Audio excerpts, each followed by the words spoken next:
Hello there, ladies and gentlemen, Sigol here, and welcome back to another video. So in this one we're going to take a look at some fights from the last contract, and it is finally back. I know for a lot of you this is your absolute favorite soul raids, and it's understandable because it's for the most part an easy and straightforward soul raid with a final boss, which is the easiest final boss in the history of Injustice 2 Mobile, because he is not immune to stun and he can just get one shot. A little bit of foreshadowing over there. But yeah, let me know in the comments if you're happy that the last contract has returned. And moving on to those fights, like this fight that you see here, the first one, will be most likely the worst one of the whole video, because I underestimated in Advent of Chaos how important sort of salvation on Brainiac was for power generating, and I underestimated how important it is that I hit with this team a character that is gonna be combo interruptible. But it's okay, we have League of Anarchy for the cleanup. I know for a fact I can't one-shot here no matter how good I play, because I only have a 3-star Batman drowned. Also a little bit of a short range on that swipe down from a tag, and I did not like that. She's got no gears, by the way, so we need to be careful. But yeah, there's no way I one-shot here, so all I need to do is kind of 50 to 60% damage to him so that I can clean up with the League of Anarchy. 10 stacks with Brainiac, there we go. Gonna block there, Batman back in there.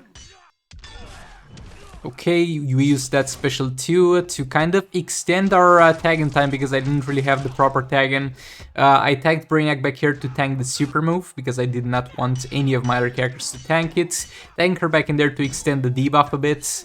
But yet again, since he's not combo interruptible, we have to be extra careful with her, and that kind of messes up the gameplay. But yeah, super move here, we are in final form, and we're going to start dealing some percentage health damage alongside with the dot damage. And so far so good, but you look at the timer, it's already only 1 minute left of the fights. Look at him spamming jump attacks. Boy, do I not like being in this hazard here. Film Flash back in there, third special.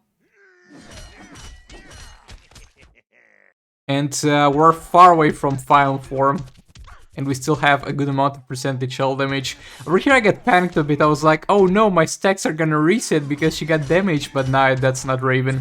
So I final form back. Did jump attack, he did not follow it with a special, so lucky on that one. Continuing my combo here. Re-engage the combo again. And here I don't think I should have tagged out. I think I should have stayed with Benel Labs in here, maybe triggered final form again. But because I tagged in again, I did a little bit of a mistake, and also by mistake powered that special too.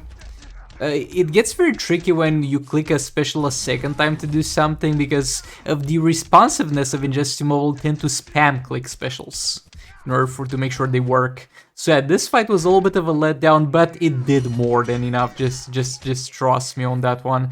It definitely did do more than enough. Yeah, there we go. 1.2 billion damage. That's not terrible. Here we have League of Anarchy, and by the way, the order in which those fights are going to be presented, there's gonna be the first 3 of them from my main account, and the following from my secondary account. So we're going to get 6 fights in total, and some teams are going to repeat, but we're not, I'm not using the same account. And since this is my main account, why am I using Predator Batman instead of Arkham Knight Batman? Because I do have him, because Predator Batman is just better, because I can 7-star him and increase the stun duration on the special 2 to make sure that every single last hit of my Harley combo is going to hit a stun there. By the way, for passive stats, and this is kind of applicable to every single team that you see on the first 3 fights, we're going to have a level 7 God Killer and a level 4 Prometheum Sword. That's pretty much what we're going to be rolling with.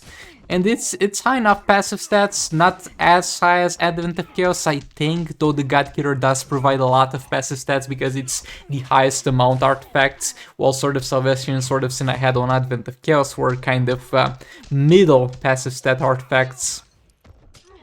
Yeah, not the most useful artifacts overall in terms of the usability in the fight. Like, they're literally not going to do anything. Like, the God Killer disables block, and that can be useful, but I'm not gonna make use of it at all in any single fight. The only places where I do make use of is in fights that are not combo interruptible to combo interrupt, and I know I could have done a little bit of an infinite combo with Batwoman, especially with God Killer, but since I don't have gears on her, I would rather not risk it. Also, we have level 6 Dark Metal cards on our Harley over here, and she's going to deal a lot of damage with her additional crit damage. Boy, do I love this artifact on Harley. I'm never taking that off Harley. No matter what artifact's going to come to the game, I'm most likely never gonna take Dark Mail off Harley. But yeah, one more tagging should do it, if this is not enough. There we go. Got our button back in there. Another special 2. Harley back in there. And there we go. Flash down.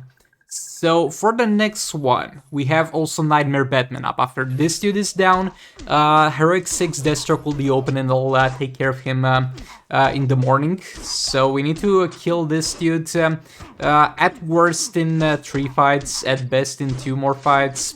But it's gonna be done in 2 fights most likely because we have Deathstroke here.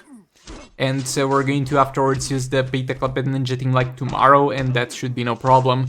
But yeah, with Deathstroke, I'm still not using Red Hood because I still am not sure if that still causes unusual gameplay for Deathstroke, and this was really not the time to try it because I get unusual gameplay on this team and I'm not gonna be able to kill this dude with the remaining fights most likely, with one team still left over to kill Deathstroke, so we'd rather not risk it here. We're going to be fine without Red Hood, and I only have Horrific Scarecrow in there for the power cost of his special increase, but only him because I wanted to keep it a little bit lower with the passive stats. Still, we do have level 7 God Killer, but I suspected that more than that would be too much, and I suspected it right because we almost got a clear one-shot with a super move and we died in 1 hit.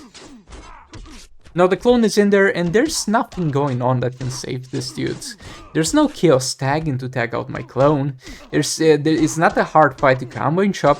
We're just going to bully him and pin him to the corner, and the only time I'm going to tag out this clone, because he's not going to be able to kill it, is when I feel like I need to do a little bit more power generation and get the next clone in there. Another special 2 in there. Come on, chopped again. Boy, the clones would be so damn busted if they had access to the passives of characters. Like, it's quite a fortunate event that Deathstroke and Skinflance Aquaman get their percentage hell damage on specials, but boy, if I already also had the passive that allows me to generate energy with the clones, with the crits that they do, because they do crit a lot, surprisingly. Like, also red numbers you see are most likely crits or lethals. They're crits, it even says crit hit. If I was able to, like, power generate with this, boy, this would be so much better. I did let that clone die there because I thought I need to power generate a bit, and yet again, this will simply not be enough time for us to get all the percentage health out of both clones and base Deathstroke anyway. We still have some left over on base Deathstroke and we're most likely going to tag him back in at some point, so worry not. That clone really did all it could do for us. It's going to be by all means without including Red Hood in the team, because Red Hood would make this team so much stronger, but without Red Hood will be a peak performance, absolute peak performance Deathstroke fights. Another special 2 in there. Gonna tag base Deathstroke in there to generate some power and do a few special 2s, because as I said, we still got some juice left on him. Another special 2 in there. Come on, chopped again. And another special 2 that I don't think even registered, but it's fine. It's fine. He's definitely in the killing range of the Batman Ninja team, most likely. Now, moving on to the secondary account. I opened the secondary account and I was like, oh, there's Boss Deathstroke there. I like read his description a few times. I was like, oh, no stun. Is that correct? Is that right? Did they forget to add it in? I went to my Discord server, asked the chat, guys, is he really no stun resistance? And they're like, yes. And oh, okay, he's just gonna die, I guess. You do you, my dudes. So we have a 3-star Raven here, so without gears, so that's not gonna be ideal in terms of survival, and we have a regen matrix on her, because she's going to tank super move. And we have a level 4 God Killer, I think, on EPI for the passive stats, and Dark Mail cards on Harley, so only level 4 God Killer for passive stats here. We're just gonna take it slow. We definitely do have enough damage to kill this dude, but we just gotta take it slow. And Raven is kind of dying to the hazard there already without even getting hit by Deathstroke, so that's not ideal. So here I'm going to tag in Raven to actually get hit by super move. And I'm not gonna lose my darkness, because darkness is only going to trigger if you are going to get step by step below that certain amount, but if you're gonna get one shot, it's not gonna trigger and it's gonna stay on the opponent. That's why Regen Matrix is quite a good choice for her if you know for a fact she's gonna die once, but keep in mind, get her one shot or the darkness will get triggered to heal her. EPI in there, again, playing it safe, not randomly tagging my Harley, because she's not gonna survive too many blows. I think a special to the face might end her, not the special one, because that already happened in this fight, so we know for a fact she survives that, thankfully. She thankfully survives that. Another special 2 in there, and you might be like, Sigvald, how are you gonna one-shot him? The fight is almost over, almost more than half of it is already over. How are you gonna kill him? No worry. Don't worry, this is where we do all the damage that we need to do. Because we got him in the corner, he's got no super move available, we get 5 darkness stacks on him, and there we go, look at him melt. We have him back in there, special 1. Block that hit, we need to be careful blocking hits, because Raven can't really do that either. But at the same time, if I risk it too much and Harley gets tagged into a block of Deathstroke, that will not be great either. Raven gets tagged back into the hazard. She's very, very close to triggering that darkness. There's special 2 in there from Harley. Swipe right, tap 2 times, swipe right. Another special 2 from Harley. And that's not gonna be quite enough to finish him. And I hear Raven thankfully finishes him with the tag in, because I would have lost the darkness if that was not the case. But yeah, did we get Deathstroke? No, I haven't dropped a single Deathstroke, and look, on my main account, I'm happy, I'm content with the 3-star Deathstroke. I do not need anything more, I don't care. But I want to never drop Deathstroke on the main account, I don't care, I just don't. But on the secondary account, we still don't have Deathstroke unlocked. A Deathstroke drop would have been so amazing, but that's sadly not the case. I'm very unlucky with the legendary drops, because I dropped 4 times, I think, a legendary reward at the end of a heroic. You might be like, well, Sigvald, that is extremely lucky, I only dropped it 2 times. Yeah, but I kind of have two accounts that I've kind of finished heroic difficulties that had that decent above the 15% chance to drop. I did that more than like 60 times now, and 60 times is like taking a huge margin of error with that, saying it might be above 100. But boy, not really above 100. Like, I'm also not gonna stay wait and calculate it right now, but it's definitely somewhere between 50 and 100, okay? And that's quite a low drop rate at that point. I think it's just below average luck, but still, it makes me sad every single time. But something we haven't seen in a while is Skinflint Sakumen doing his good old thing, being a little bit of a damage dealer himself. Because a lot of people forget that he can deal some damage without Nora Snow Globe. And here the fight was too low health to justify using Nora Snow Globe, honestly. I was like, okay, let's just go Dark Null cards in there. Let's just go 500% crit damage. And let's just show Cheetah a good time. We're fighting my favorite character over here. So yeah, super move in there, pushing her back to the corner. Combo and chopped again. Just so easy to combo and chop. We have absolutely no trouble in this fight. And Shazam is not the best support because base attack is not that great. But we don't have much else, and honestly, it's not that bad because we don't have that much attack from the Sorry artifact, so I guess it matters a bit. Got her pin there, combo and chopped again. Combo and chopped again, gonna get a 40 hit combo, no 39, I wanna see the damage on the 40 hit combo third special, that was 4.5, which is decent, definitely not much, but honest work situation over here. Another third special in there. 4.6, okay, I'll take it. I'll definitely take it. Combo and chopped again, there you go, 40 hit, third special. Yeah, 4.6 is as far as we can go in this one, and it's good. Skinflint Sakumen doing a decent job here.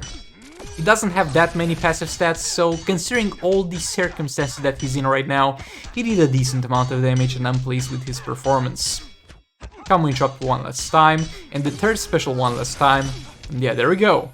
I would call this, yet again, a perfect fight for the most part. Really like how this went. And for the last fight, we're going to do a little bit of a speed up because it's going to be me punching women. I'm not sure you can necessarily qualify Cheetah as a woman because she's a... It's a furry, okay? It's an animal, okay? So yeah, let me know in the comments if Cheetah should be qualified as a woman or a furry. But we're going to just be punching her with Justice Flash. Thank that super move there because I didn't think we really needed to worry about that. And I was correct there. Pushing her back to the corner. And after she's going to be in the corner, I'm just going to keep comboing shocking her again and again and again. And as soon as the third special is available, I'm going to use it. And that's going to be the entirety of the gameplay of this fight. The only thing that's different from the usual Justice League fight is the fact that they don't mess up and ruin the combo interruption. Surprisingly. But yeah, thanks so much for watching. Like the video if you liked it. Dislike if you dislike it. Let me know down in the comments if you're happy that the last contract has returned. Because I know a lot of you guys absolutely love this soul rate. Well, that being said, yet again, thank you so much for watching and I'll see you all in the next one. Goodbye!